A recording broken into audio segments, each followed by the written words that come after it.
A clean hand needs no washing. Boris bravely confront all criticism and prove his worth as PM. Boris Johnson was cheered by Tory MPs yesterday as he faced down claims that he is losing his grip on power. In a spirited Commons fight back, the Prime Minister ignored taunts, focusing instead on his economic record. Ministers also dismissed suggestions Tory rebels were gathering signatures in a bid to trigger a party leadership contest. Mr. Johnson's defense follows backbench unease at recent policy decisions and his Peppa Pig world ad-lib while addressing the CBI on Monday after losing his notes. But an ex-minister and ally declared, Boris Johnson is a fighter and a winner. The support came as a poll last night gave Labour a narrow lead but showed no evidence Tory voters were switching to Sir Keir Starmer's party in significant numbers. Mr. Johnson came out fighting at Prime Minister's questions after Sir Keir taunted, "Is everything okay, Prime Minister?" The SNP's Westminster leader Ian Blackford chipped in, with his party falling in the polls and his colleagues briefing against him. Has he considered calling it a day before he is pushed out the door? Why is he clinging on, when it is clear that he is simply not up to the job? Mr. Johnson replied, "We are delivering for the people of this country. We are fixing the problems that they thought could never be fixed and we are doing things that they thought were impossible. There are now more people in work in this country than there were before the pandemic began. That is because of the policies that this government has followed." Senior MPs have rejected claims Tory rebels had written to Sir Graham Brady, who chairs the 1922 Committee of Tory Backbenchers, to demand a leadership contest. One former minister said, "Boris is not going anywhere. He is a fighter and he is a winner. He has charisma with a capital C and retains his extraordinary popularity with voters." Some of our more recent MPs are clearly nervous. They need to toughen up and learn that being in government isn't always easy. They need to rally round and defend the PM.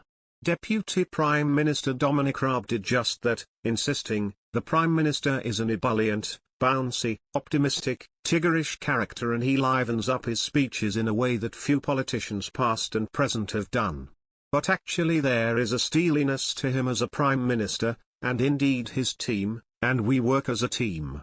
Mr. Johnson has endured barbs from Tory ranks after his Peppa Pig speech and botched handling of the Owen Paterson sleaze row.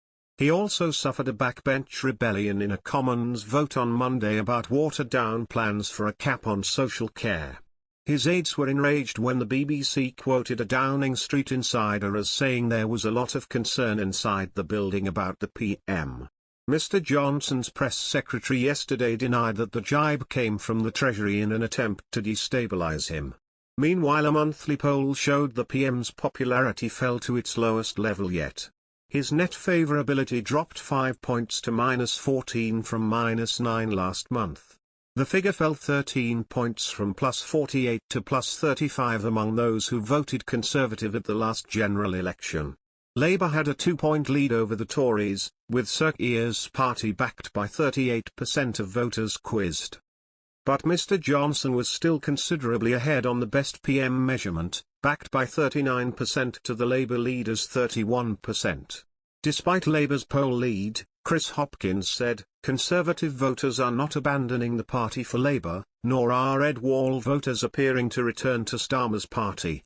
Waiting for the Tories to screw things up has felt like Labour's strategy for almost 18 months. There's nothing to suggest that they're ready or trusted to take advantage." Party sources have played down reports that as many as a dozen MPs have sent letters of no confidence in the PM to 1922 chairman Sir Graham Brady, with whips saying they had no information of this happening. A total of 54 letters are required to trigger a leadership election, but Sir Graham always remains firmly tight-lipped about the number he has received until the threshold is passed. Brady confirmed today that the executive had met the Prime Minister in number 10 but declined to comment on their discussions. The meeting prompted inevitable speculation that the 13-member committee wanted to raise backbench concerns about a torrid month for the PM, which has seen the Tories slump behind Labour in the polls after a series of self-inflicted blows, starting with the botched attempt to save an MP from punishment for sleaze and also taking in the mishandled launches of policies on rail and social care.